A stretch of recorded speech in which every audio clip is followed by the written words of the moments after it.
7 Stoic lessons on forgiveness. Free yourself from the pain you still carry. Have you ever noticed how much of your energy is still tied to a wound that never healed? To a gesture you didn't deserve? To a guilt that keeps following you around? How many times have you told yourself, "I forgive, but I'll never forget," and still bled silently every time someone touched that same memory? Here's the truth. When forgiveness is forced, it becomes just another prison. But when it comes from clarity, not obligation, it becomes liberation. Stoicism rarely gets mentioned when people talk about forgiveness, but it holds some of the most powerful tools for releasing resentment. Not the shallow kind that says, "I'm fine," while you're breaking inside, but the kind that recognizes that what's past is past, and that the only way to reclaim your inner peace is to stop feeding what should have already died. The Stoics taught that you only control one thing: your internal responses, and that includes the choice to keep nurturing old pain, or to let it go. The choice to keep waiting for someone to fix what they broke, or to stop needing that. The choice to keep punishing yourself, or finally begin to offer compassion where you once felt shame. Marcus Aurelius once wrote, "The best revenge is not to be like your enemy." That might be one of the greatest lessons on forgiveness, because as long as you're waiting for someone else to regret, to apologize, to change, you're still bound to them emotionally. But the moment you realize that your power lies in releasing, in not clinging and walking away, that's when healing begins. In this video, we'll explore 7 Stoic lessons that can reshape the way you see forgiveness. Whether it's directed toward someone who hurt you, or toward yourself, for something you wish you had done differently. It's time to rethink the pain, and realize that forgiveness isn't about forgetting, it's about no longer bleeding. It's not about excusing the other person, it's about freeing yourself. And that choice is entirely yours. Part 1. You only suffer from what you continue to feed. Most emotional wounds don't keep hurting because of what happened. They hurt because we keep them alive. Pain becomes a memory. The memory becomes a story. The story becomes identity. But the Stoics teach us a simple, uncomfortable truth. Nothing can hurt you unless you continue to give it power through your own thoughts. Epictetus said, "It's not what happens to you that upsets you, but how you interpret it."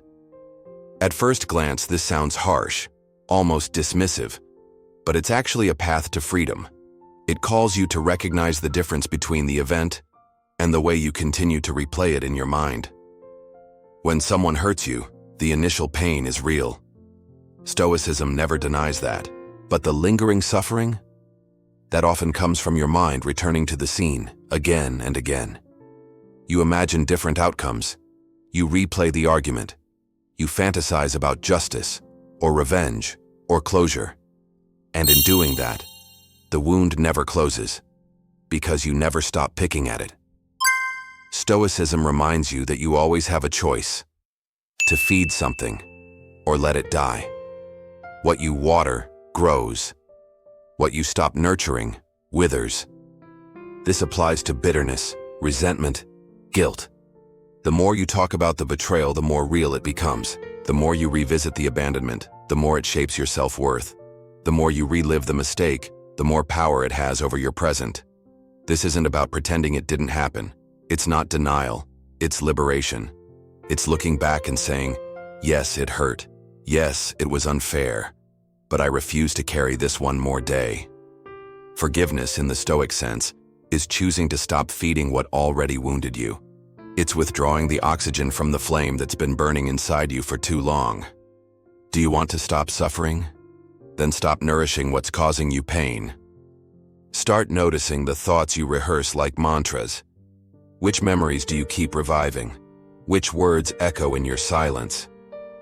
Forgiveness isn't just about releasing others. It's about emptying the plate you've been using to serve yourself suffering, over and over again. Because the moment you stop feeding the pain, it loses its appetite for your peace. And only then are you truly free to heal. Part 2. No one acts beyond their level of awareness. It's easy to hold on to anger when we look at what someone did and assume they were fully conscious, fully intentional, and completely cold-hearted. But Stoicism invites us to a deeper realization. No one acts beyond the level of awareness they possess in the moment. They may have had the choice, but they likely didn't have the wisdom. Marcus Aurelius once wrote, "When someone does you wrong, think. They are acting according to their understanding and nature. It's up to me to act according to mine." This insight can be transformative. It shifts the focus from, "Why did they do that to me?" to, "What kind of person do I choose to become in response?" Many of the wounds we carry were created by people acting out of confusion, fear, or pain. People who themselves were never taught how to love, how to listen, how to regulate their emotions. People reacting on autopilot, not out of cruelty, but out of unconscious habit. Someone who doesn't know how to love properly will hurt others, even if they don't mean to. Someone who never felt heard might shout to feel seen. Someone stuck in their own patterns might lash out just to feel control. When you begin to understand this, not excuse it, but truly see it, something shifts. The weight you've been carrying begins to loosen. You no longer need them to apologize in order to breathe again. Stoicism doesn't ask you to accept abuse, but it does teach you that you don't have to inherit someone else's emotional chaos. You can return what was handed to you without keeping it in your chest. You can respond with clarity instead of reaction. Ask yourself honestly, how many times have you hurt someone, not because you wanted to, but because you were lost, afraid, or unaware? And if today you would act differently, doesn't that mean you've grown? Why not extend that same understanding to others who simply haven't reached that point yet? Forgiveness in this light becomes an act of strength, not softness. An act of choosing who you want to be, instead of being molded by someone else's limitations. You don't have to remain connected to someone who harmed you, but you can disconnect with peace instead of resentment. Because in the end, forgiveness is not about declaring the other person innocent. It's about declaring yourself free. And freedom begins the moment you stop expecting them to fix what they didn't know how to handle, and start choosing how you want to live, regardless of their awareness. Part 3. Holding a grudge.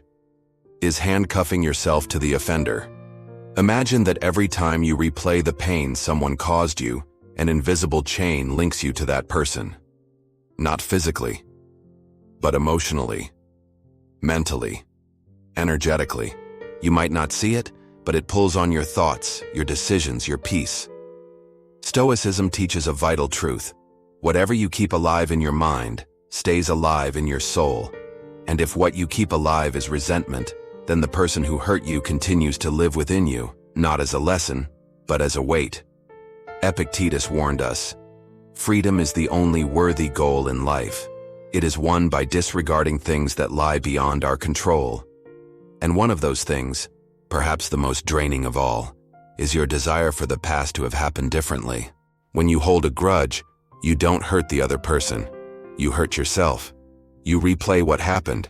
You re-feel what already passed. You tie your emotional state to someone else's behavior. But here's the most painful truth. They may have already moved on. They might have forgotten what they did.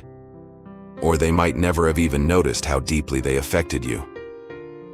Meanwhile, you remain shackled to the memory, dragging it into every relationship, every decision, every quiet moment.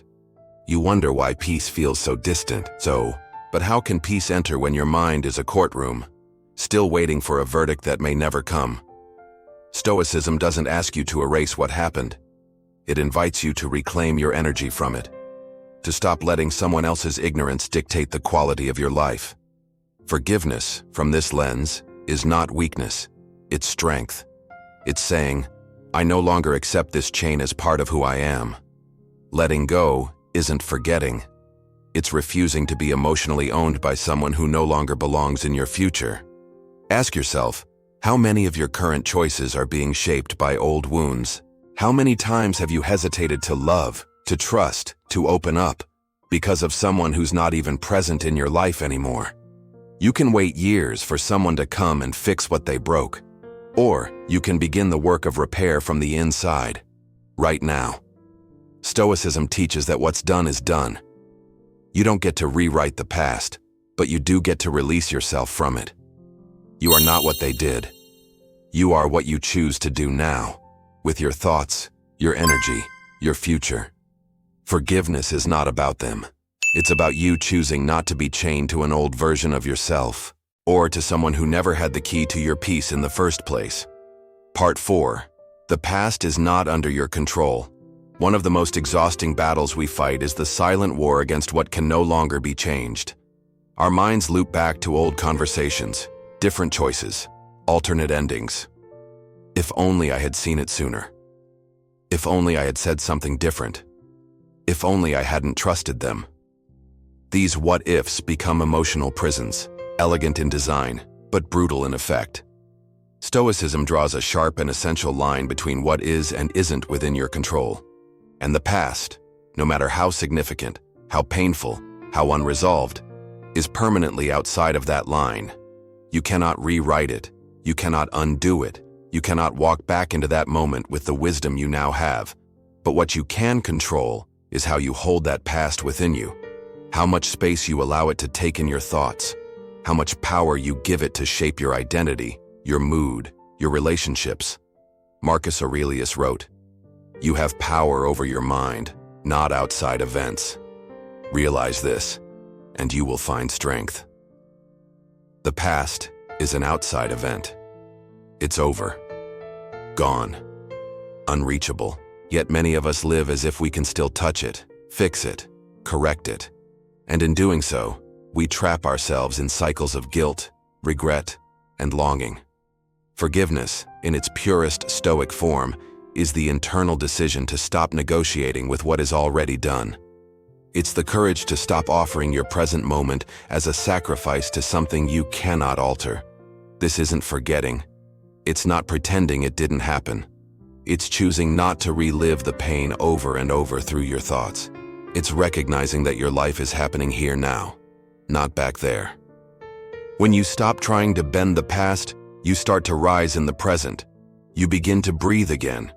You realize that moving forward doesn't require fixing what's behind you, only releasing your grip on it. Ask yourself, are you suffering because of what happened, or because of how tightly you're still holding on to it? The past will not give you new answers, but your present self can ask new questions. What do I want to build now that I'm free to choose?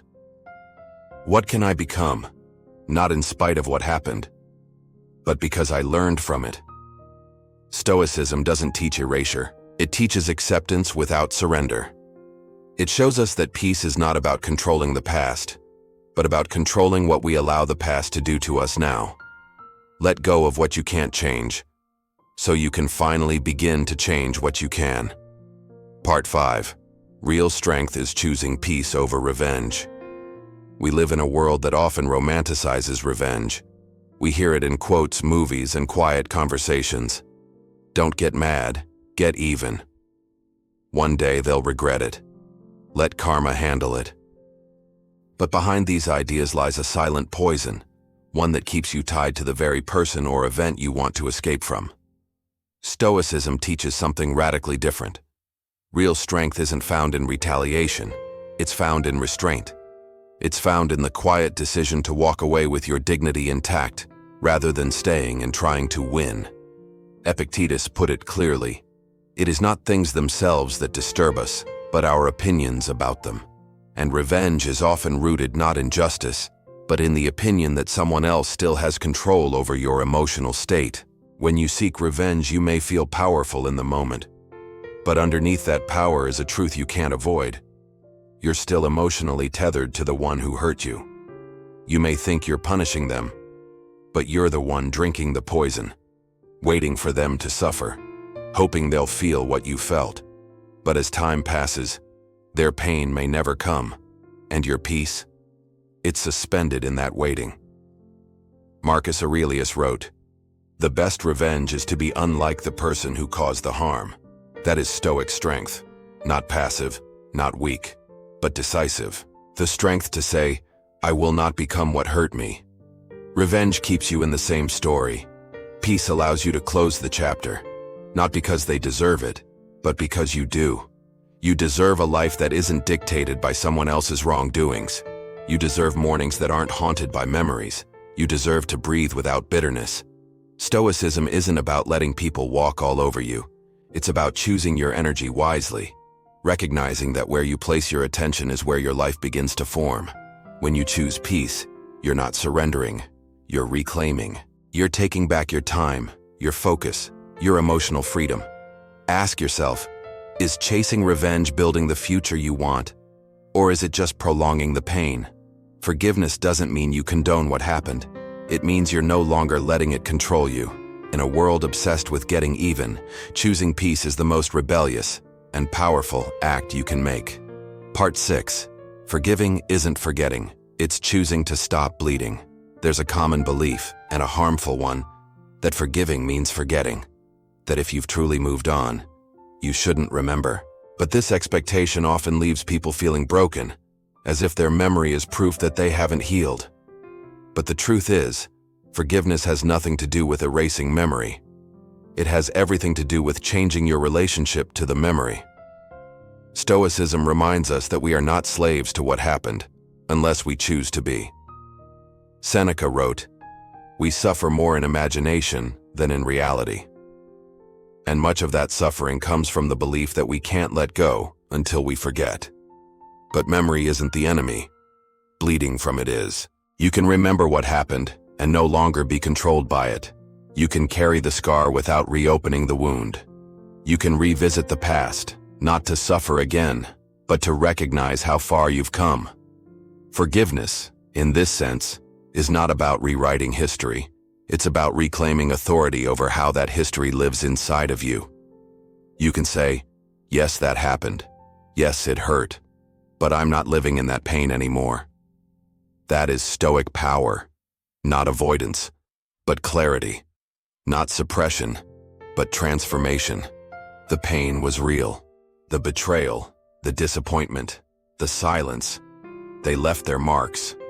But you are not obligated to relive it every day just because it once shaped you. Forgiveness is the conscious act of saying, this will no longer define how I treat myself, how I trust, how I love. It's the end of the inner echo, not because you've forgotten, but because you've outgrown its control. And this choice is not magical or instant. It's a process of attention, a daily decision to stop rehearsing the narrative that hurts you. A shift from, why did this happen to me, to, what can I create from here? Ask yourself, is your pain still bleeding, or is it healing? Are you still picking the scab because you believe pain equals justice? Because if so, you're prolonging a story that deserves an ending. Stoicism invites you to shift focus, to step out of the wound and into wisdom, to let memory be a teacher, not a tyrant. You don't have to forget to forgive. You don't have to pretend it didn't matter. You just have to stop handing it the power to shape your present moment. You remember, but you no longer bleed. Part 7. Forgiving yourself is a Stoic act of courage. Sometimes the hardest person to forgive isn't the one who hurt you. It's you, the version of you who didn't know better, the one who stayed too long, who said too little, who trusted too much, who didn't see the signs. Self-forgiveness often feels like the final frontier of healing, because while you may have let others off the hook, you continue to punish yourself silently, over and over again. But Stoicism reminds us, you are not who you were yesterday, and keeping yourself chained to a past you can no longer change is not justice. It's emotional self-harm. Seneca wrote, "What progress have I made? I have begun to be a friend to myself." And that is the core of self-forgiveness, recognizing that growth is impossible if you treat yourself like an enemy. How many times have you replayed that moment wishing you had acted differently? How many times have you whispered, I should have known better? But here's the truth. You didn't know better. And the you who stands here today, wiser, clearer, more aware, exists because of those painful lessons. The Stoic path is not about perfection, it's about honesty. It's about seeing your mistakes not as proof that you're unworthy, but as evidence that you are evolving. Forgiving yourself doesn't mean the pain disappears. It means you stop believing that pain is the only thing you deserve. It's saying, yes, I made choices that hurt me. Yes, I stayed when I should have walked away, but I choose not to abandon myself anymore. You can't walk forward if you're dragging guilt like a shadow behind you. You can't build anything new if you're still punishing yourself for not knowing how to build before. Self-forgiveness is a rebellion against shame. It's a commitment to learning, not looping. It's courage, raw and real, to say, I am still worthy of peace. Forgive yourself, not because it erases what happened, but because you deserve to live beyond it. The pain was real. What happened left marks, but you don't have to live like it's still happening. Forgiveness isn't forgetting. It's choosing to stop bleeding. It's choosing peace over poison, freedom over resentment, clarity over chaos. You don't need anyone's permission to heal, and you don't need to wait for apologies to release what's weighing you down. Let go, not because they deserve it, but because you do. And if this message touched something inside you, share it with someone who might need it too. Because your peace starts the moment you stop clinging to what you were never meant to carry forever.